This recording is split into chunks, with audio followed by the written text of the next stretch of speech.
دیکھیے، نفس کو قابو میں کرنے کے لیے عقل نہیں، ایمان درکار ہے۔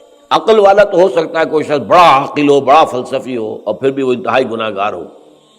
وہ عقل علیحدہ ہے، وہ سوچ علیحدہ ہوتی ہے، اور انسان کا جو ہے وہ کردار بالکل علیحدہ چیز ہے۔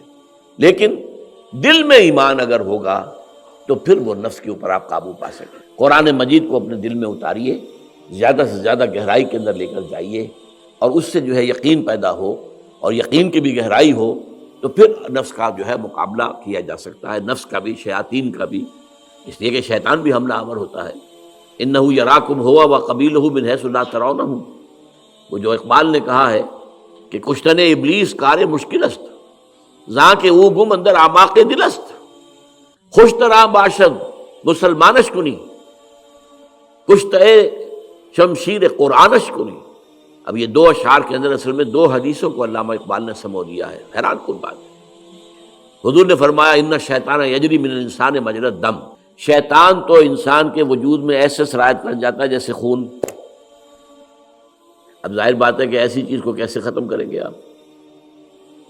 آپ جانتے ہیں کینسر اگر سارے جسم میں پھیل چکا ہے تو کیا کریں گے، کہاں کہاں کاٹیں گے، کس کس کو علیحدہ کریں گے؟ اب لا علاج ہو گئی، اس لیے کہ تو پھیل گیا۔ لوکلائز ہے تو ٹھیک ہے، وقت کے اوپر آپ کو تشخیص ہو گئی، آپ نے آپریشن کروا لیا، پھر کچھ ریڈیشن کروا لی کہ آس پاس اگر کچھ تھوڑا سا اثر پھیلا ہو تو اس کا بھی جو ہے سد باب ہو جائے، لیکن وہ پھیل چکا ہے جسم کے اندر، بہت سے اعضاء کے اندر، تو کس کس کو کاٹیں گے؟ تو کشتن ابلیس کار مشکل است، ابلیس کو مار دینا، کشتن مار دینا، گربہ کشتن روز اول جیسے کہتے ہیں کہ بلی کو پہلے دن مار دینا چاہیے، تو اسی طریقے سے ابلیس کو مارنا آسان کام نہیں ہے، اس لیے کہ وہ تو انسان کے دل کی گہرائیوں میں چلا جاتا ہے۔ خون کہاں جاتا ہے؟ سارے جسم کا خون پھر دل میں جاتا ہے کہ نہیں جاتا؟ اور دل کے اندر اس نے جو ہے وہ ٹھکانہ بنا رکھا ہے۔ لیکن ایک دوسری حدیث کیا ہے؟ آپ نے فرمایا ہر شخص کے ساتھ ایک شیطان ہوتا ہے، تو کسی صحابی نے ہمت کر کے پوچھ لیا حضور کیا آپ کے ساتھ بھی؟ ہاں ہے میرے ساتھ بھی، لیکن میں نے اسے مسلمان بنا لیا ہے۔ تو یہ دوسرے مسئلے کے اندر آیا ہے، خوش طرح باشد مسلمان اشکرو، اپنے ابلیس کو، اپنے شیطان کو بہتر یہ کہ مسلمان بنا لو۔ اور مسلمان کیسے بنے گا؟ کشت شمشیر قرآنش کنی، قرآن کی شمشیر سے اس کو ختم کرو۔ تو یہ ہے اپنے نفس کے خلاف، اور شیطان بھی تو نفس کے ذریعے سے حملہ آور ہوتا ہے، یوسوس فی صدور الناس، وہ وسوسہ اندازی کرتا ہے، پھونکے مارتا ہے۔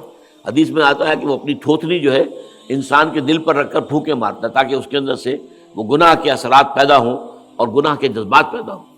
جب انسان لا حول ولا قوت پڑھتا ہے بھاگ جاتا ہے وہ، تو خناس اسی لیے کہا ہے، وہ حملہ آور ہوتا ہے پھر پیچھے بھی ہٹ جاتا ہے۔ تو اس کے لیے یہ ہے کہ قرآن کے ذریعے سے ایمان کو گہرا کیا جائے، ایمان گہرا ہوگا تو آپ شیطان سے بھی لڑ سکیں گی، اور آپ جو ہے وہ اپنے نفس سے بھی لڑ سکے گی، اور یہی ایک